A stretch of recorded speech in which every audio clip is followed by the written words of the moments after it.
Ah oui. Ah oui, oui, oui. Oh, c'est beau. Oh, c'est très très beau.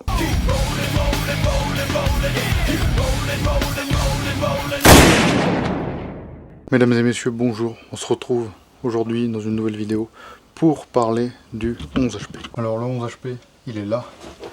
Il est en pièces, hein. Tout démonté. Je vais te montrer pourquoi est-ce qu'il est tout démonté.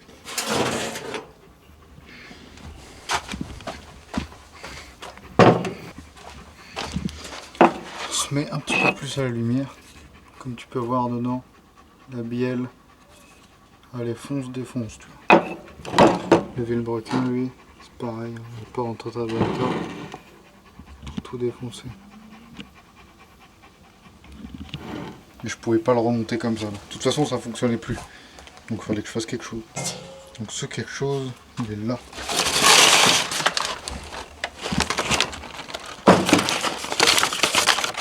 Comme tu as pu le voir, j'ai racheté une bielle. Et celle-là, tu vois, le niveau. Attends, bah, je vais te faire un...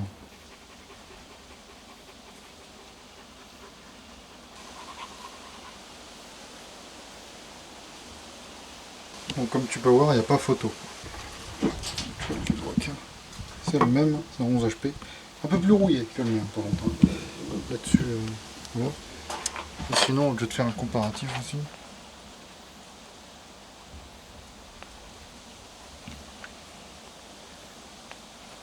Donc l'état, ça n'a rien à voir.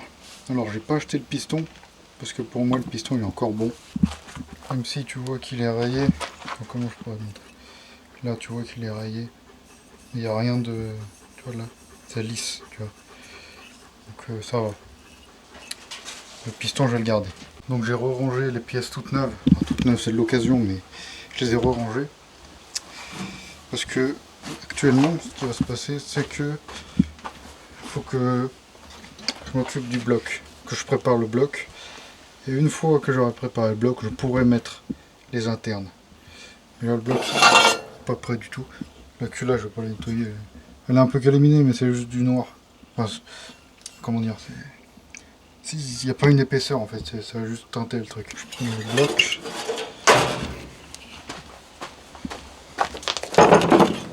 Le bloc il est un petit peu ramassé. Tu vois, un petit peu. Mais c'est pas... Oh, c'est pas très très grave. Elles ont pas de jeu, toi. Quand t'arrives pas à les tourner, là il y a les ressorts, je les avais pas enlevés les ressorts. Quand t'arrives pas à les tourner alors qu'il y a les ressorts, c'est que c'est bon, il n'y a pas de jeu, c'est bien étanche.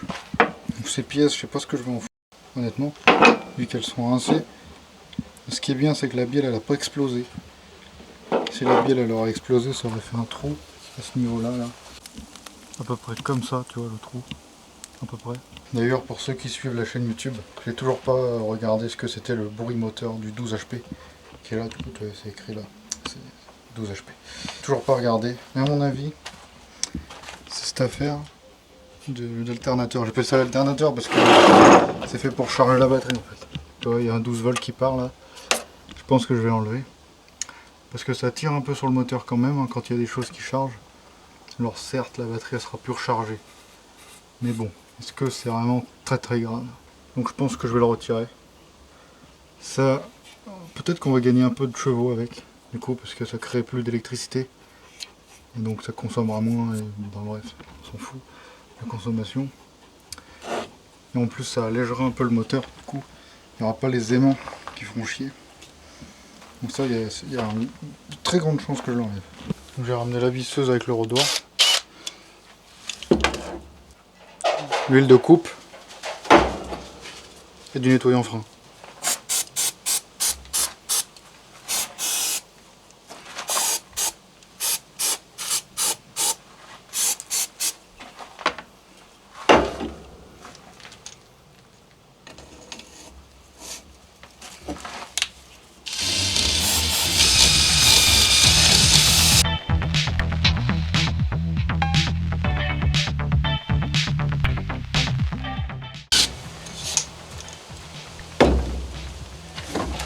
Qu'est-ce que ça donne? pas trop mal. Hein. C'est pas trop mal. Mais sauf que j'ai oublié de prendre quelque chose pour essuyer. Donc j'aurai rien pour essuyer. Je vais remettre un petit coup. Et puis après on sera bon. Hein.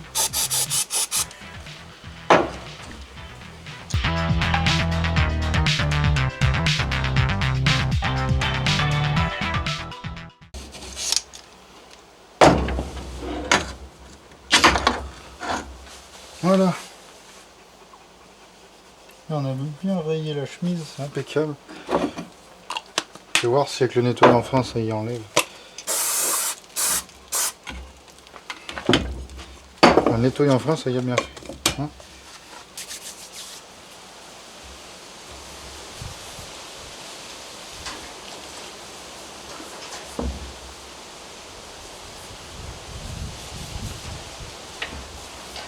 tu vois comment ça fait dedans.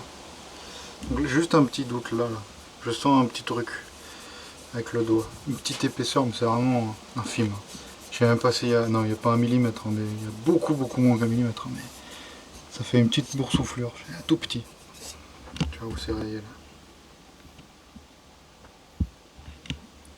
Mais sinon, autrement, je pense que ça pourrait le faire.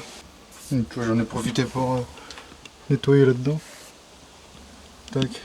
Il est vraiment pas sale hein, ce moteur. C'est encore un peu graissouille. Bon, maintenant j'aimerais bien mettre les masses d'équilibrage sur le nouveau vilebrequin. Donc ici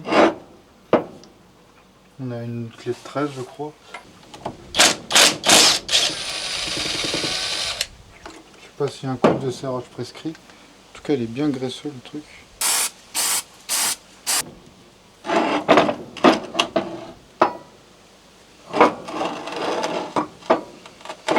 Hop, l'ancien il dégage. Donc là, on va mettre le nouveau.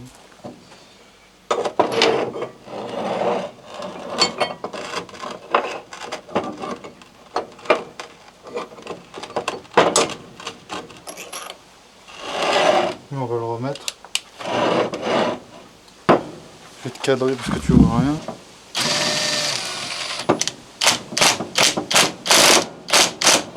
Pas du tout à combien il faut y serrer. Et ben voilà, tout neuf.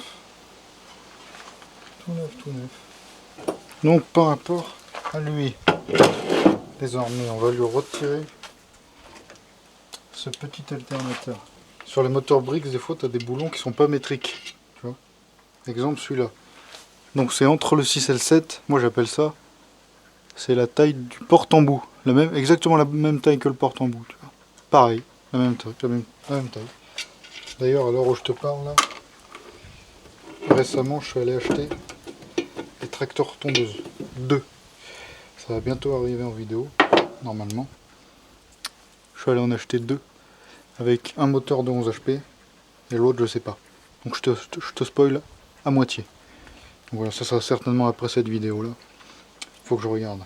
On a tous quelque chose en nous de Tennessee. Elle est pas très jolie la portée là, à l'intérieur. Mais bon. On va dire qu'on n'a rien vu. T'as vu, c'est beau quand même. Hein. Dès à présent, normalement, le moteur il est apte à recevoir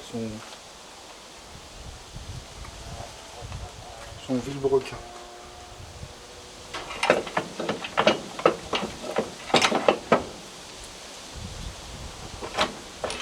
Alors, il me fait chier ce gouvernail là.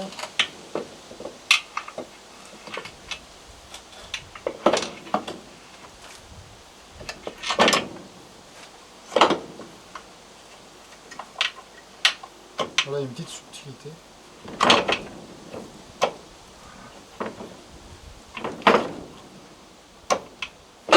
Voilà. Il est vrai que j'ai oublié de prendre la burette.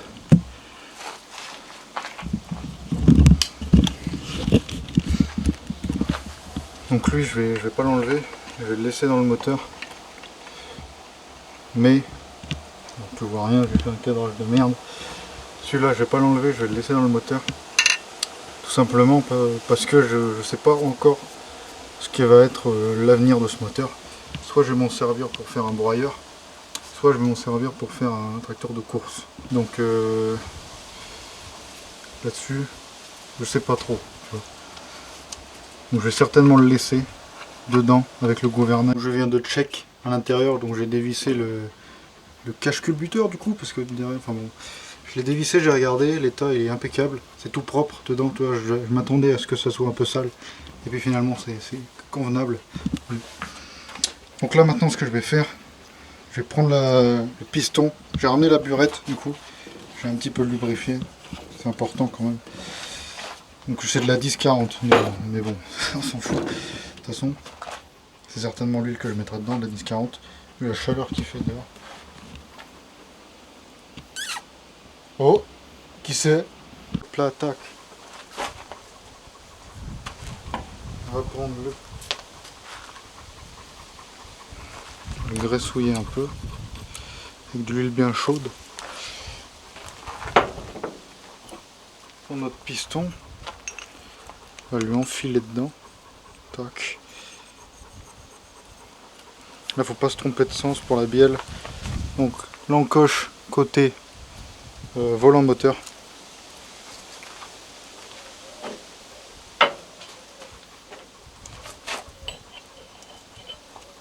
Là, on va un peu la bielle. Et donc, ça va dans ce sens-là. Tac.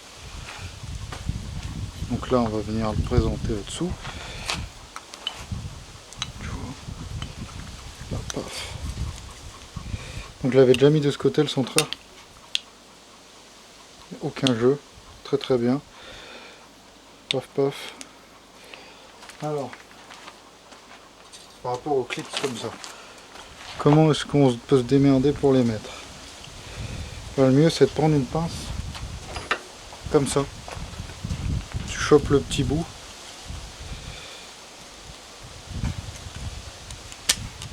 Et tu essayes de le rentrer.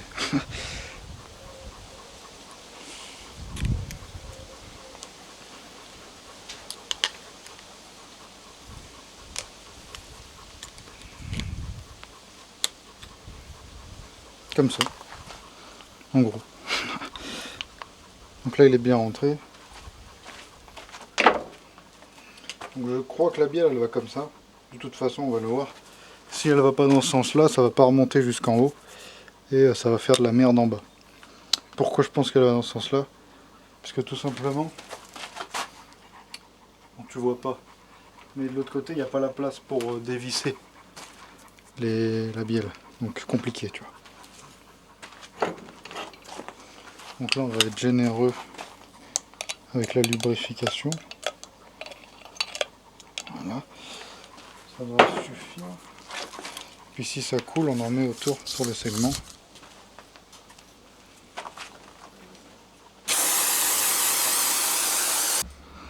Donc là, tu vois qu'il est posé dessus. Je vais aller chercher l'outil. Je vais aller chercher l'outil, puis je reviens tout de suite.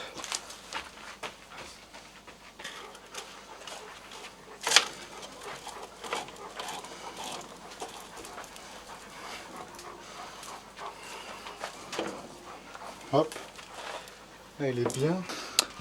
Je vais te dézoomer un peu. C'est pas très agréable, je pense, d'être autant zoomé. Voilà, là on est parfait. Parfait.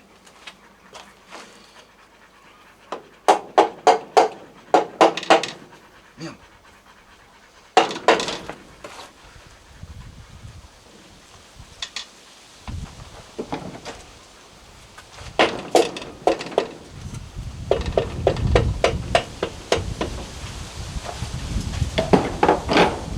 Hop là.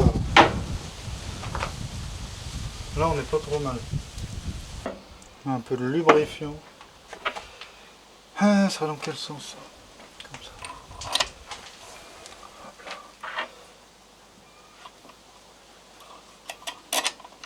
Tu vois, c'est pour ça que je te disais, à mon avis, il va dans ce sens-là. Parce que déjà là, j'ai les deux mains dedans. Alors t'imagines de l'autre côté, la place qu'il y a, ben, il n'y en a pas en fait de l'autre côté de la place. Et là on arrive pile en haut. Donc à mon avis c'est bien dans ce sens là qu'il fallait mettre la bielle. Et le piston je suis sur 80%. que c'est dans ce sens là.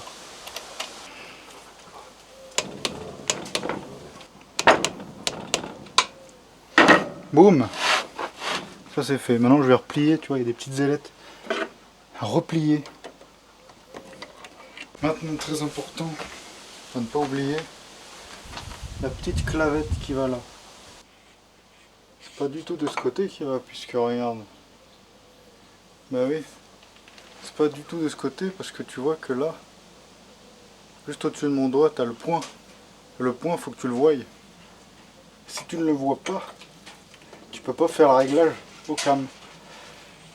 Ah oui, forcément. Donc là-dessus, ça me rassure. Parce que j'étais parti pour le mettre à l'envers quand même. Je pense qu'on va utiliser ça. Je mets les machins dessus.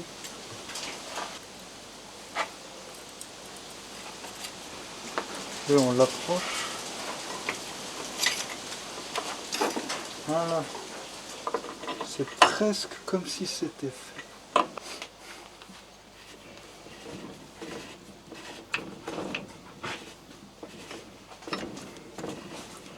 Oh nom de Dieu. Eh ben il est bien dedans. T'as pas bien vu, je suis désolé, j'ai pas bien cadré. Je suis pas encore un professionnel. Non, j'ai pas bien cadré. Je mets de la graisse. Donc là, j'ai nettoyé avec le nettoyant frein qui me restait, j'en ai plus. Maintenant, je vais réinstaller l'ancien joint. Donc là, je suis en train de graisser un petit peu le joint histoire qu'il colle bien et que j'ai pas besoin de le tenir.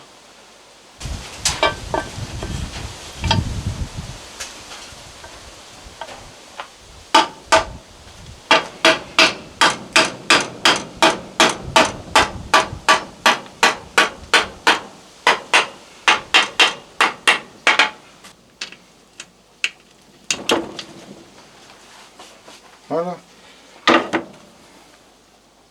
Normalement, j'ai tout serré au couple. Donc, comme tu peux le voir, ça c'est ma poulie de test. En gros, je la mets directement. C'est une clavette intégrée, tu vois. Et là, tu vois, le moteur il est tout neuf. Ça glisse impeccable. Donc j'espère que les dégâts qu'il y a dans la chemise, ils sont pas trop importants. Que le moteur va pouvoir tourner correctement quand même. Sans bouffer 5 litres d'huile par 100 km. Ouais. Même si dans le moteur, il n'y a même pas 2 litres dans le moteur d'huile. Enfin, on s'en fout. Donc tu vois, c'est plutôt pas mal. Pour une fois, c'est pas une question que ça dépasse 20 minutes ou quoi que ce soit. Je sais même pas le temps qu'elle fait cette vidéo. Le problème là, c'est que faut que je commande une clavette pour le volant moteur, parce que j'en ai pas. J'en ai plus, je l'ai utilisé pour le 12,5 qui est ici. Faut que je commande un joint de culasse. J'en ai quelques-uns des joints de culasse, tu vas voir. Ils sont là, accrochés au mur. Ils sont tout défoncés, tu vois. Donc je vais mettre un neuf, parce que je suis en train de le refaire à neuf, autant mettre un neuf. Puis qu'est-ce qu'il faut que je commande d'autre? Un filtre à essence, faut que je commande. Donc tu vois, je vais pas pouvoir tout finir dans cette vidéo. Je vais remettre la culasse juste posée dessus. De toute façon elle est à l'abri, tu vois, dans mon machin. Et puis on se retrouve dans le prochain épisode. Sur ce, moi je m'en vais.